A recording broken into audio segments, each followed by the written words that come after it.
Bwino kwina kulikonse kumene mukuti mvalero lolemba pa 17 mwezi umenewu wa August.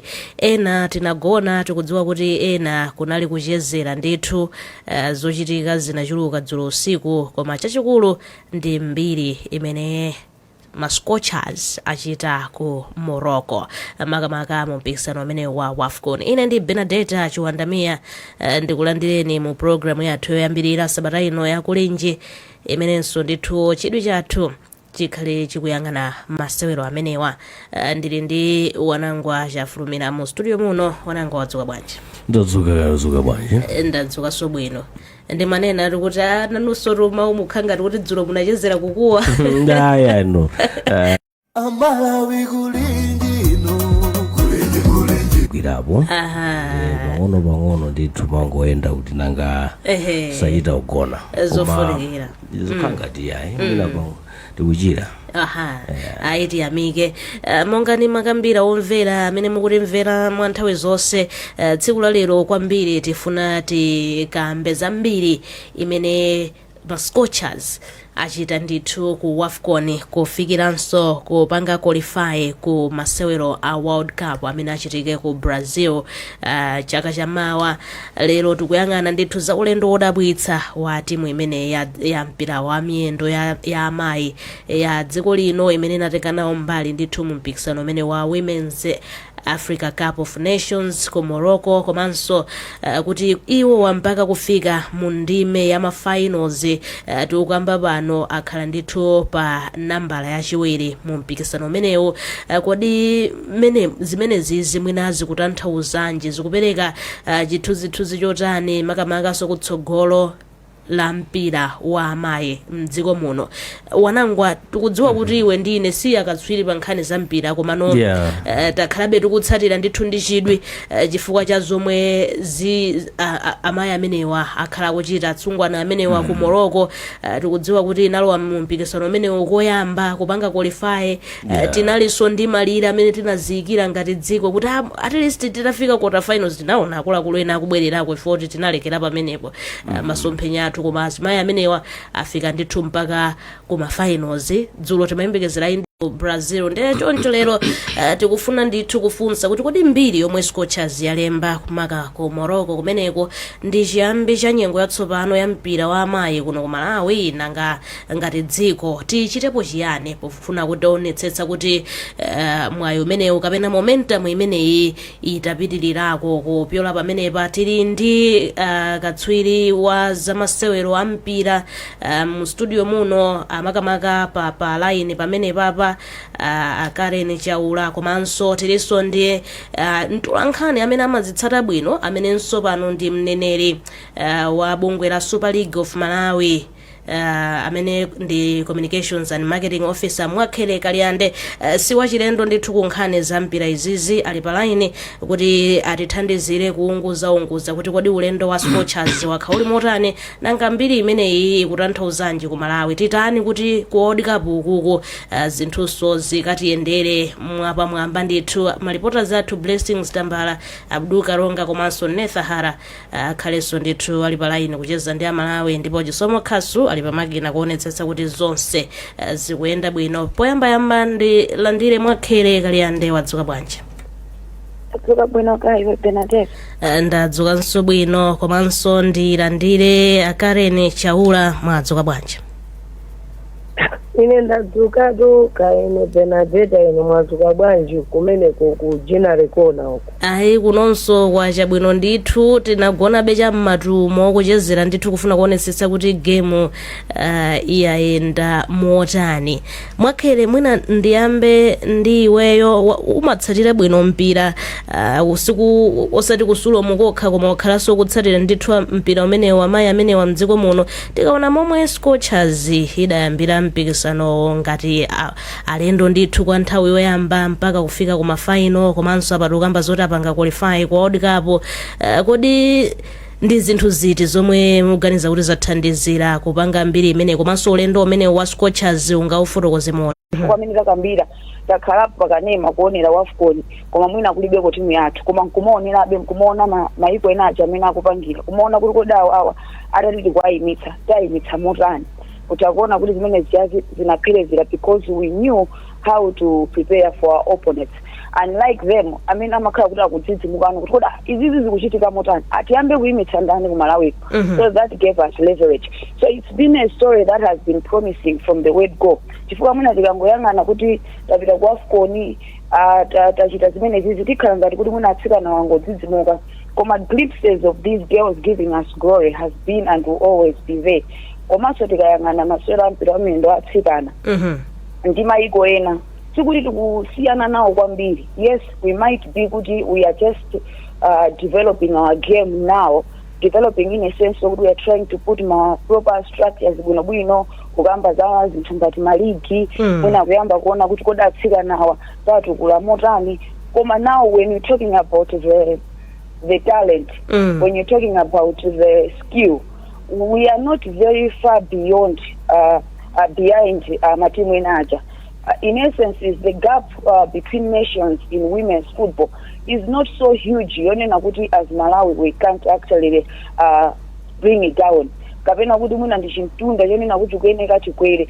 The gaps are there, technically, tactically, the investment is still needed kuti naseso chikweze because maiko ambiriwa tikusiyana nawo mwina kwambiri in terms of the investments that they have made over the years into women's football. When you're looking at mwina models amene ife kunoko tapanga ku men's football kuja, you go to other nations, they have also replicated the same to the women's football in terms of kuti standards awo akukwera kuti akuchokera ku division akachoka ku division akufika mwina pa regional akachoka pa regional akufika pa national. Regardless of that, they have got a lot of cup competitions that they are playing in the nations, cementing the investments that have been made. Now when you come pound for pound in terms of the talent, I was just saying ukayangana talent imene nayo, evidence is there. Regardless of the minimal resources that we have pumped into women's football, but if you are able to export, not just in Africa, if we are able to export our talent into the European leagues, if we're able to export our talent into the major African leagues, ukayangana team ya Scorchers munalosewera bafufu before 5 ochokera ku Europe, tukamba za Tema, tukamba za Tabisa, tukamba za Space, tukamba za Rose, akusewera ku Europe. And then you look at the Chimwemwe Magicians, they are playing in the African Giants in the names of TP Mazembe. That should tell you kuti the talent is there. Yonena kuti it's able to attract matimu ena ndikumabwera ndikudzaona zimene zozo zikutipatsa kale leverage. Zonoza kuti tikamayang'ana matimu ena aja kuti awawo ayendosera ku Europe because tikuyang'ana the 26 squad ndikumanena kuti athuwa mulibemo amene amaswera ku Europe. We have got people that are at that stage, so that is speaking volumes of the level of talent that we have. Now the question is kuti how have we utilized that? And ndiwona kuti pakupita panthawe tayambano kuphunzira ndikumapangano invest ku women's football kucha because upon qualification enena kuti tapanga qualify for the first time ndikupita ku AFCON, we didn't just see and celebrate kunena kuti tapanga qualify. We had to do something right. What did we do right? We made sure kunena kuti atsikana athu ajakhale exposed. How do you expose your players? My friendless amene amachitika aja amapasa atsikana aja kuti akhale exposed. I just say apange prepare psychologically komanso apatse opportunity technical panel kuti ione kuti kodi mapartnering athu akuyenda motani, what combinations are working for us, what combinations are not working for us. So utakuona kuti it hasn't been an overnight success, and I believe and hope kunena kuti we will not sit and relax. This should be a stepping stone kunena kuti okay, we have announced our presence, we have announced our name to the world, because every competition that will be participating, they have ever won the COSAFA in 2023. Now people are looking at us as runners up of the WAFCON. They'll be looking at us as the debutants that have made history. That also exerts pressure because they'll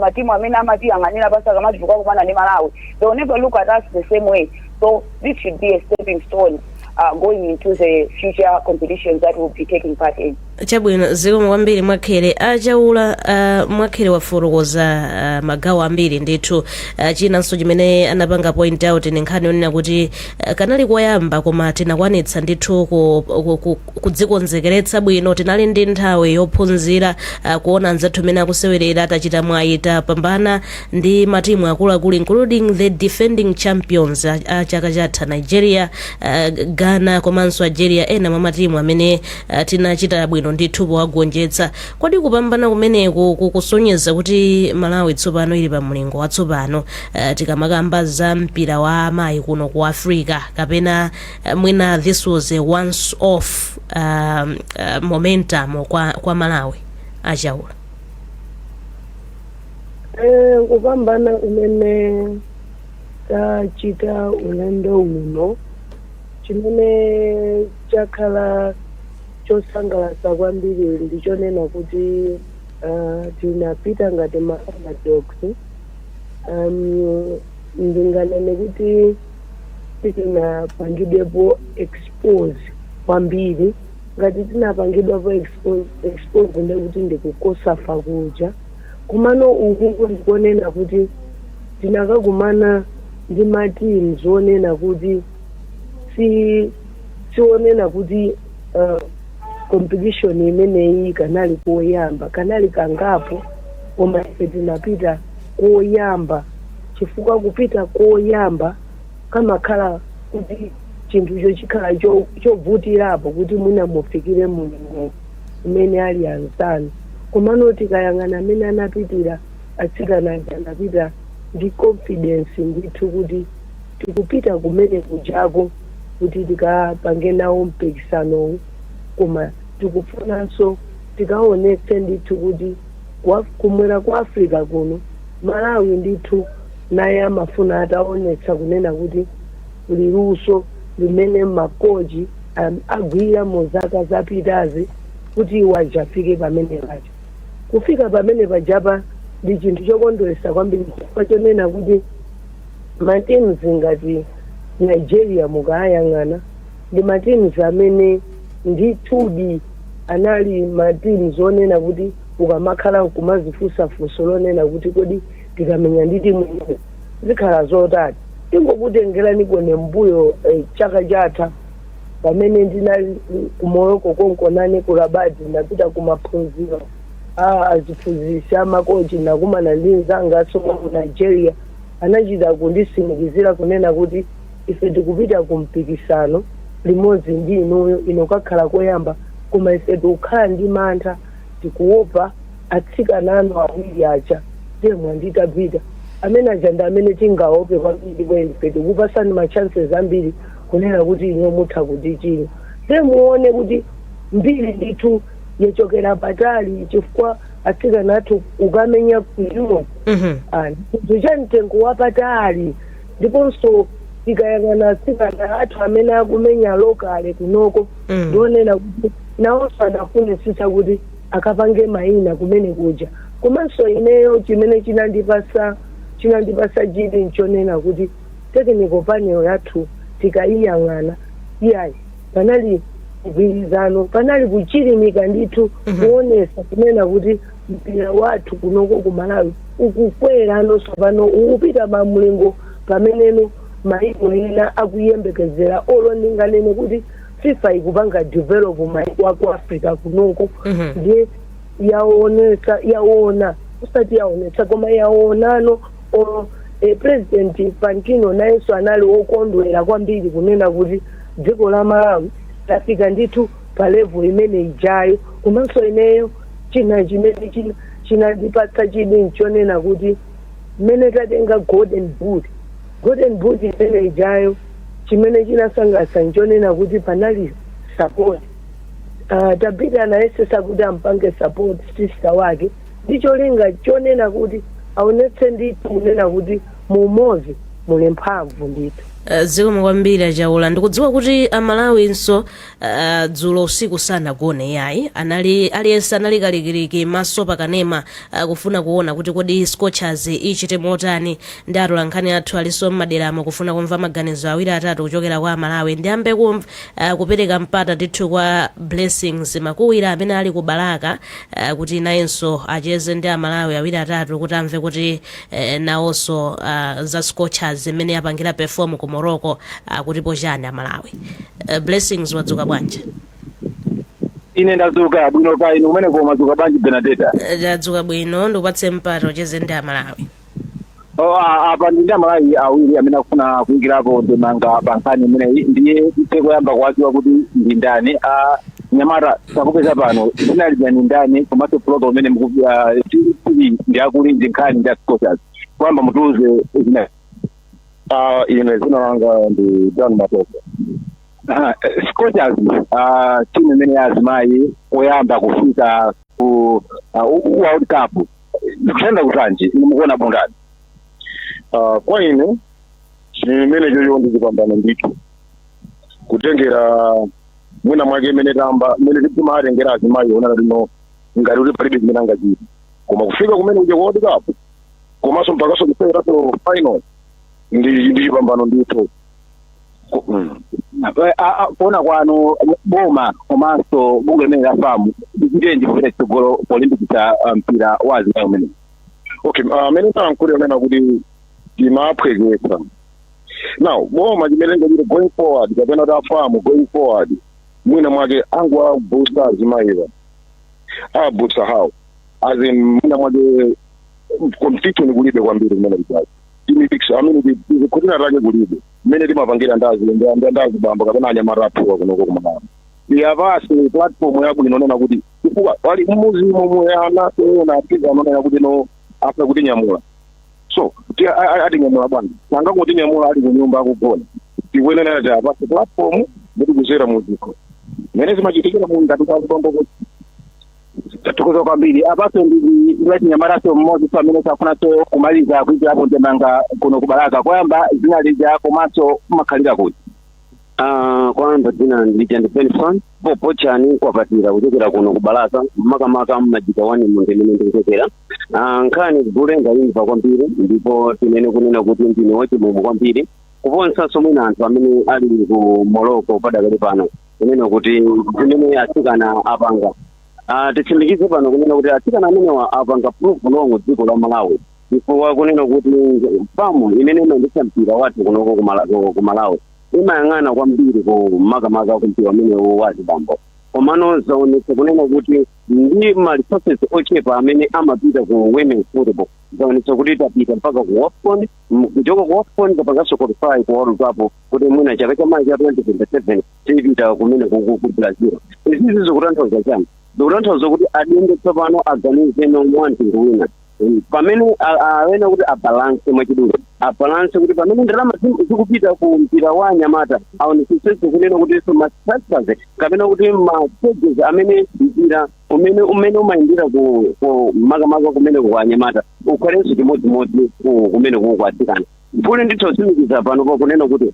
udziwa kuti mpira umene wakatifikisa ku WAFCON wamenya mpaka finals imene tagonja tsiku la dzulo zimene ngati Amalawi kuti zatikhudza kwenikweni chifukwa ino kuti atsikana aja ayenda kale pakati kujeopita zimene chesizina tipange seki zangotipatsa phunziro zonena kuti tikamapita ku World Cup tikuyenera kuti tifutukire muchite manena kuti kulumba dzenje kulionera patali apapa Cameroon ija tipangisa kuti tione patali ndipo tijiwe kutsopano kutochita chifukwa tinakha kuti tinawinaso gemu yadzulo ndikuti tinakaona ngati mulungu wakupheka nawo chimene ndinena kunena kuti ngati adindo kamene tikuyamba za famu haiya ndi azinzake achimabwera kumatsika mutimu ayang'ane aite ndalama zochuluka zisangokhala zapapepa kumene timakupanga sifa kamene kuti timakuyang'anira nkodi timayikapo chidwi kwambiri koma taona nimene zimene apanga tsopano atsikana amene amamenya to their own will pamene anayambira achina madzi mmene anayambira achina tapisa achina tema kumafika tsiku lalo ndikalekale komano amamenya to their own will tuti boma limabwerapo mkuthandisa tinene kuti mpira umene kumenyera tsopano padakali panopa mwina tinene kuti mwina dzaka ziwiri zitatu folo zapita zonena kuti tsopano kuti tisapha kuti ili ndi national league pa FDH pamene kakumengedwa mdziko muno koma so far mzaka zonsezi kunalibe mpira ngati umenewo nawo chimene ndikunena ndi chani mpirawo uli pa national level poka maligen mulibe pa district palibe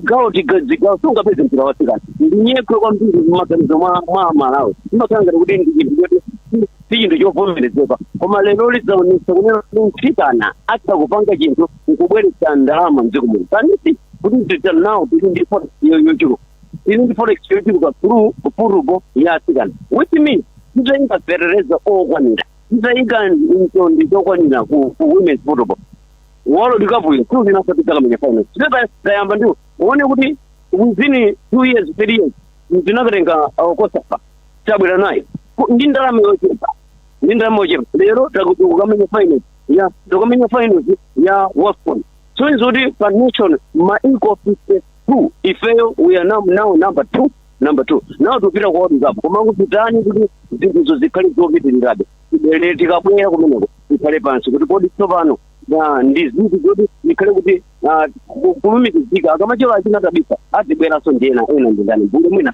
ndidatero komano boma bizani boma liwayendetse anawo pa red carpet pamabwera Benadeta menemo mene namalizira kuno kubayaka kulankhula ni nyamata amene yakuti mbomboja kwapatira kuchokera kumajika 2 ndathokoza kwambiri Blessings tilowerenso mwa changu ku Rumpi kumene Netha Hara nayenso ali ndi Amalawi utacheze nawo wadzuka bwanji Netha? Ndadzuka kai mwadzuka bwanji kumeneko? Ndadzuka bwino ndikupatse mpata. Chabwino apa ndili ndi Malawi mmodzi kwamba tikudziwe. Zinanga ndine Love Movumu. Chabwino Vumu kochazi apanga mbiri kupita kuyamba ku Women's World Cup koma kufika mfaina wa WAFCON. Kwa iwe ngati Malawi ndibana kumene na kupambana kumene kulipa kuti mpira wa zimayi mdziko muno ukupita chifukwa na zaka za mbuyoku zimachitika zimene koma panopa tikutha kuona kuti boma likuonekesa kuti artist kusiku la zimayi kuti mpira wa zimayi uzipita patsogolo ndipo ndine osangala kwambiri modi zulu nafunisa kuti mina dziko lathu litatenga chiko chimene cha African Cup of the Women's African Cup of Nations komano zativuta komano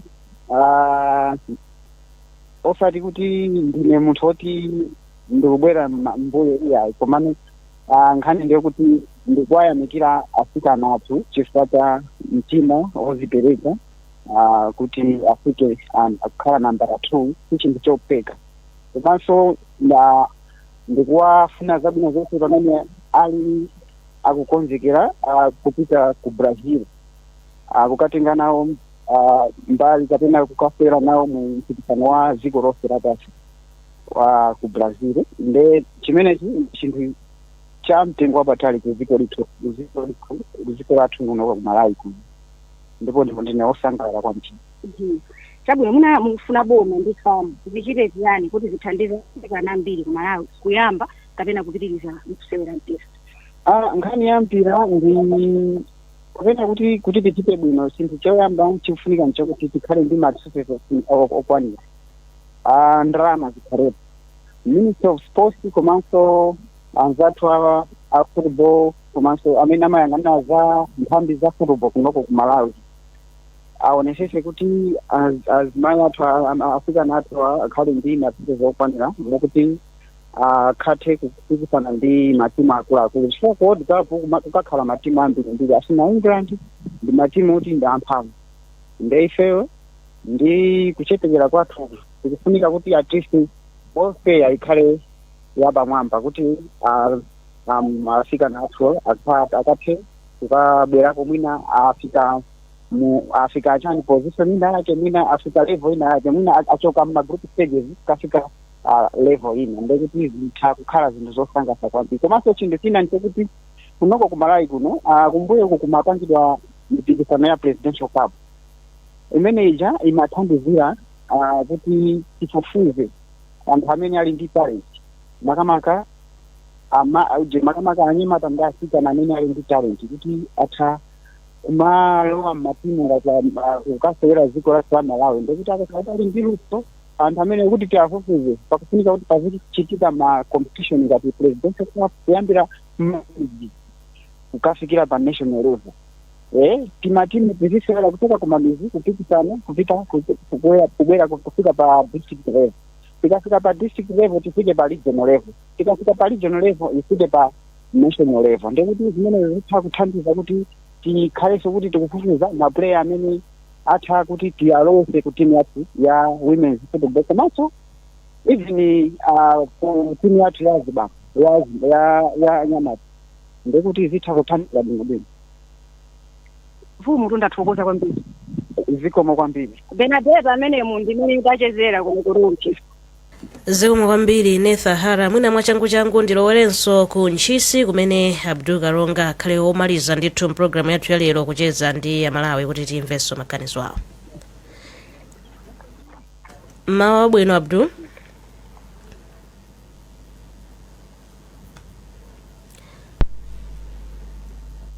Pa Ntchisi apo mwina tikudikira kaye pang'ono wanangwa mwina kwa mphindi imodzi yokha ndi manga yako ya changu ingakhale yotani tamva kuchokera kwa Mwakhere tamvanso kuchokera kwa Chaula tamvanso kuchokera ndithu kwa Malawi kubalaka ndi kuje.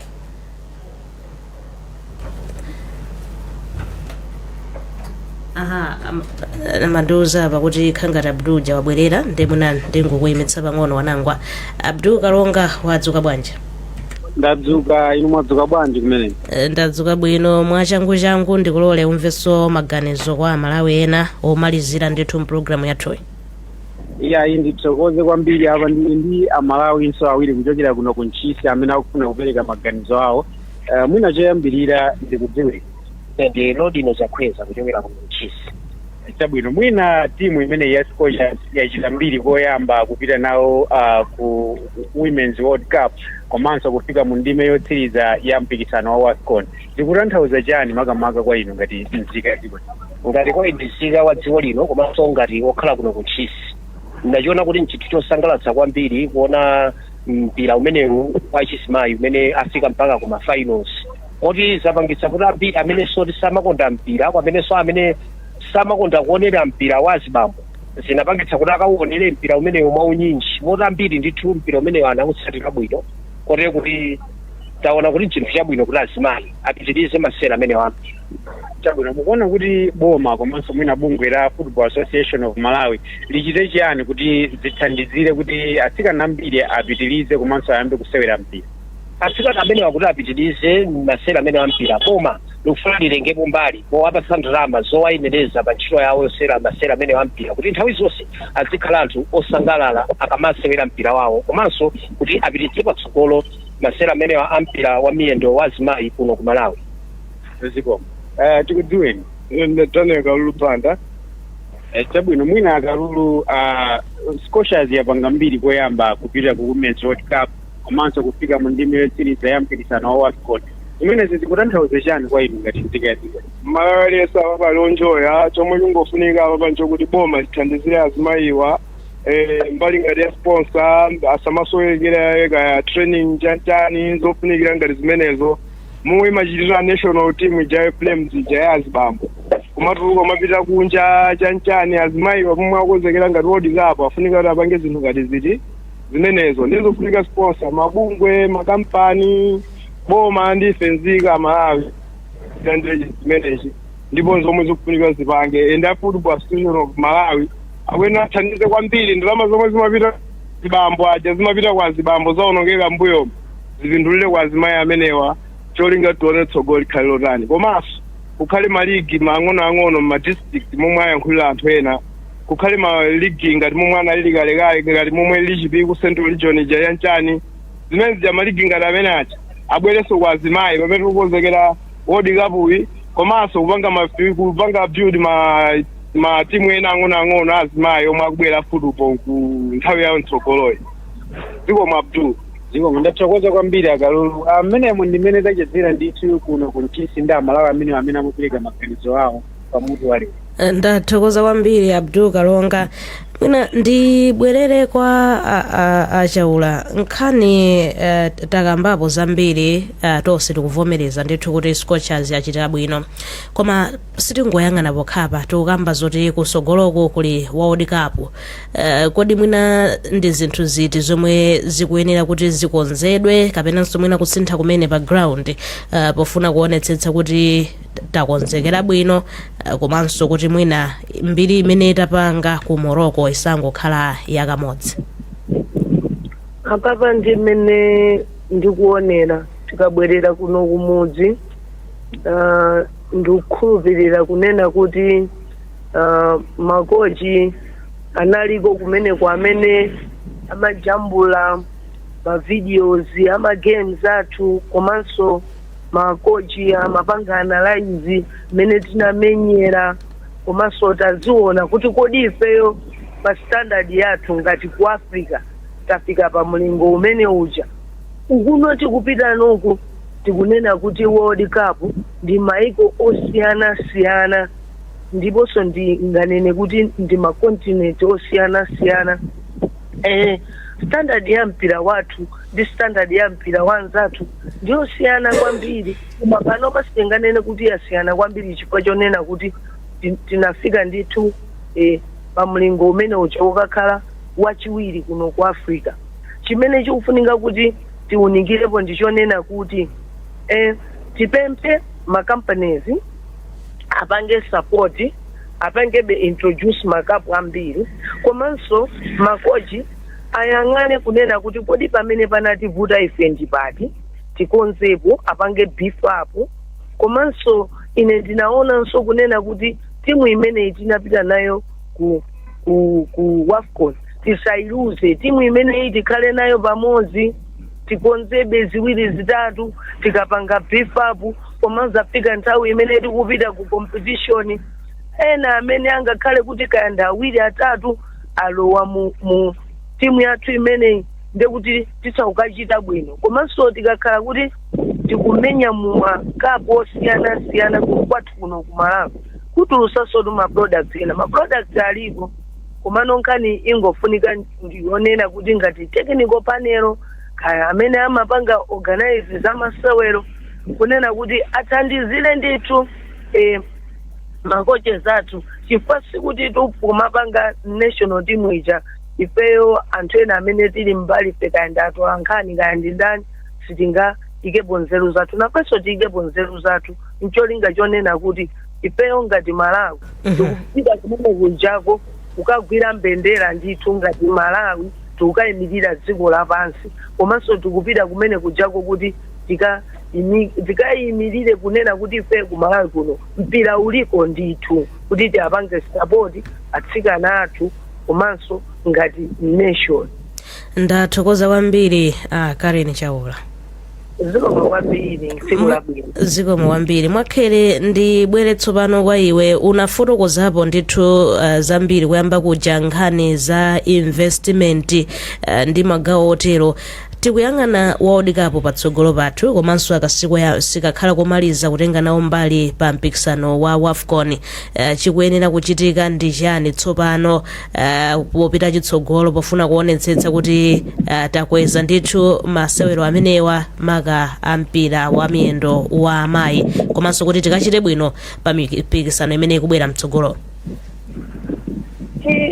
Tipitilizo zina zimene tinachita mene timapita ku WAFCON. Nakambapo kunena kuti titadziwa kuti tapanga qualify kupita ku WAFCON, sitinangokhala chete ngati dziko. Atsikana amene wanasewera masewero ochuluka kwambiri apa ubale, zimene ndi zinthu zofunikira. Samangosewera kuno kumudzi amatuluka, anatenga nawo gawo masewero osiyana-siyana. Zimene zijazitisa zisi tipitilize pamene pacho. Tikamapitiliza kuti timu tili nayo ndimene iyi tikusokerera motani, anthu amene titasokererewo achokera kutiko. Tikamayang'ana 2027 mwina kumuoneka ngati ndikutali, koma tikukamba za June yemweyi ndipo masiku mene akumathamangira mulitsimiza kuti pompano tizikhala tikukamba kuti pasifika mwezi wa June. Zimene zikutanthauza kuti chani, mwina tayembekezere kusintha kwambiri ku timu imene ilipoyi kuti mwina kubwera ma additions and ma alternations ena ndi ena, koma we shouldn't expect a huge change kuti imeneyi, chifukwa imeneyi ndiyo mose yakhala ili limodzi kwa nthawi yayitali.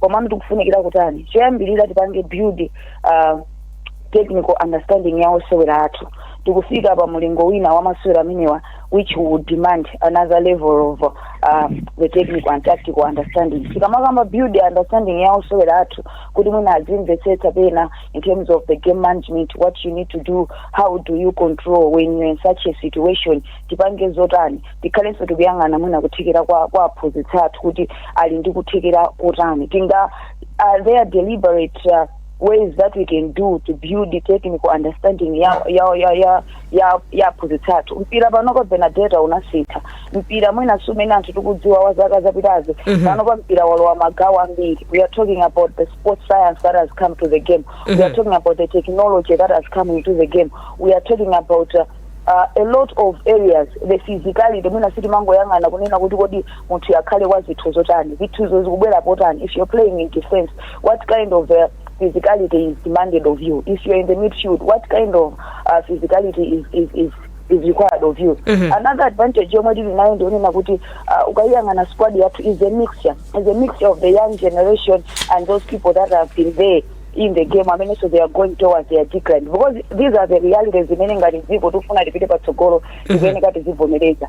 Some of the people amenali mutimu mene mucha wouldn't expect much from them because they are at their decline stage. They have been in the game for so many years and their experience is what we needed. Koma tikufunika so younger generation, and we already have got that in our squad. Asika naina amene akhala mu squad mucha tiyambeso kuwapatsa chikhulupiriro chonena kuti if the worst comes to the worst, they should be able to come into the party and deliver just like anthu amene timadziwa zoti amakhalapo ndikupereka confidence imene ibwera motani. Mwina asamangokhala kuti tikungwaona kuma friendlies in competitive games tikhala tikuwagwiritsa ntchito motani. Panopa tikamapanga participate mipikisano ina, kukubwera achina kosafa, kukubwera achina ma Olympics kutsogoloko, kugwiritsa ntchito motani kuti tikupanga build chinthu chimene chikutitengera pa stage ina imene timangolotapo panopa tafika. So what would be critical from my end, I would want to see kunena kuti technically tioneke kuti we have gained another level of experience komanso exposure, even if it means kuti mwina tipange ma deliberate sessions ndoseweraza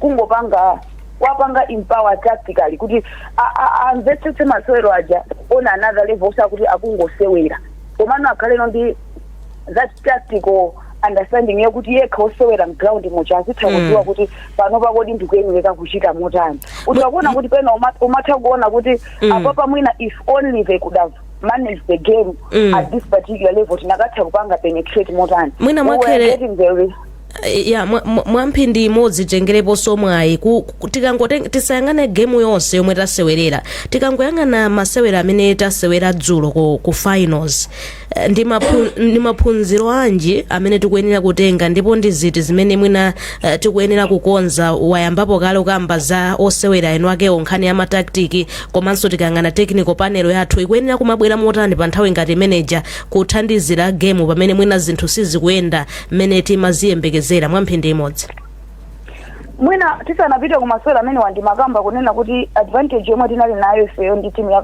ya Cameroon inali mwina midfield yathu. Koma twakuona kuti masewera amene aja a Cameroon anaonetsa kuti they knew exactly kuti if they allow us to control the midfield, they're creating chaos for themselves.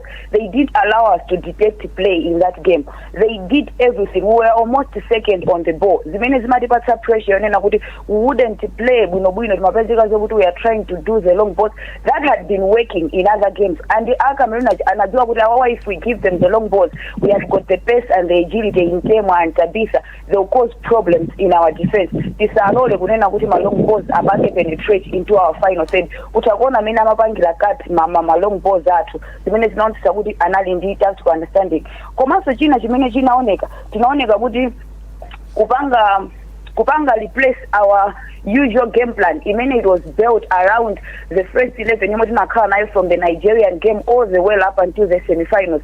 Kunavuta kuti tipange normal twist to our tactical approach, kuti tipange cover up kumuso wa Rose, because Rose gives you both the offensive and defensive play. When it is time to defend, she will give you that. When it is time to attack, she will give you the creativity you need.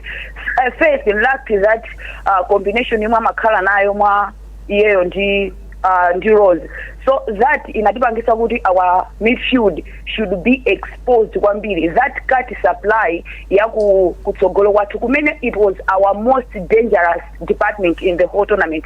Our strength was in our attacking mode. Because the supply was not going, because Cameroon sana tole tunakanika kuti pange utilize my strengths athu zimene zinapatsa danga Cameroon kunena kuti apange exploit and apeze zigoli. Kupeza zigoli kwakuja made a lot of things difficult for us, because coming into that game their most dangerous department was the defense and the goalkeeping. So there was no way in their most dangerous department if you tipange penetrate and this morning akuti zose sizi kuteka malong balls they are swatting them mosavuta tipange penetrate midfield, they have taken control of the midfield, so we were playing to their game, so we were dancing to their tune zimene zinali zovuta kwambiri. This just many money akuti as we are going to 30 seconds as we are going to the World Cup, let's look into the technical aspect and the tactical aspect of the game. Tipange build understanding ya oswelatu. Komaso, let's have multiple game plans, because utakuona kuti anachitozoa zoti there are star players in the awawa. If Tema has got the ball, disapite kwa mtu mmoja, we are going 2-3 people to cover up the space, because they knew what she is capable of.